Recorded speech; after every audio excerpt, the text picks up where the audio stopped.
બોલે નહીં તો અભિપ્રાય નક્કી ના થાય. વિતરાગ વિજ્ઞાન કેવું છે? જે અભિપ્રાય બંધાયો કે આ માણસ ખોટો છે તો એ બાંધનાર પકડાય દાદા ભગવાન.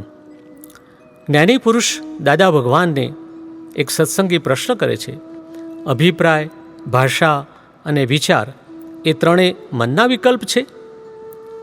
દાદાશ્રી કહે છે, અભિપ્રાય એ અહંકારના છે, વિચાર એ મનના છે અને ભાષા એ વાણીની છે. ભાષા એ વાણીની હદ છે. ભાષાને મન સાથે જોડાણ છે. ભાષા ના હોત તો અભિપ્રાય શી રીતે બોલત? કોઈ પણ વ્યક્તિ અભિપ્રાય કઈ ભાષામાં કરે? એટલે અભિપ્રાય એની ભાષામાં થાય છે. જે ભાષામાં અભિપ્રાય છે એ ભાષા અને અભિપ્રાય એ બેનાથી છોકરું એટલે કે મન થાય છે. જો ભાષા ના હોય તો અભિપ્રાય કેમ કરીને કરો? સત્સંગી કહે છે, ભાષા એટલે આપ શબ્દ રૂપે કહો છો? દાદાશ્રી કહે છે, ભાષા એટલે લેંગ્વેજ ને અભિપ્રાય એટલે આ સારું છે ને આ સારું નથી તે, એને માટે ભાષા ના જોઈએ? સત્સંગી કહે છે, ભાષાના 4 પ્રકાર શાસ્ત્રમાં કહ્યા છે.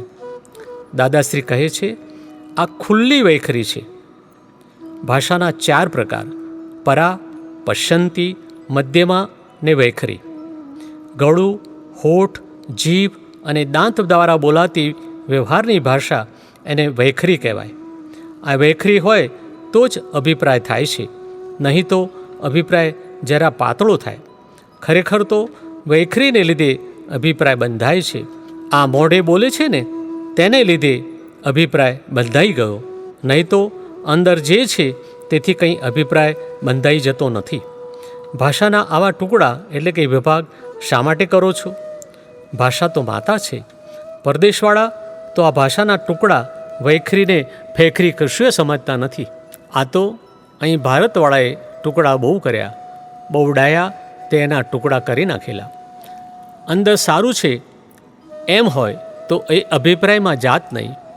પણ આ બોલ્યો કે સારું છે એટલે અભિપ્રાય નક્કી થયો ને તરત મન ઊભું થઈ ગયું. પેલો તો જ્યારે બોલશે ત્યારે મન ઊભું થઈ જશે, પણ બોલ્યો નથી તો અભિપ્રાય નક્કી ના થાય.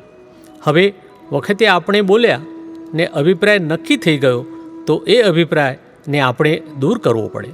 તમે કેરી જોતાં સાથે જ કહો કે કેરી કેવી સરસ છે, તો તેની પાછળ આપણે તરત બોલવું જોઈએ કે ભાઈ શેને માટે આપણે સરસ કે ના સરસ, તો એ અભિપ્રાય ઉડી ગયો. આપ્તસૂત્ર: મન, વચન, કાયાના પરમાણુ ઇફેક્ટિવ છે. તેથી વસ્તુ સારી ખોટી દેખાય છે, સારાને ખોટું ને ખોટાને સારું દેખાડે છે અને તેનાથી અભિપ્રાય બંધાય છે. મન, વચન, કાયાના પરમાણુ જ અભિપ્રાય બતાવે છે. દાદા ભગવાન.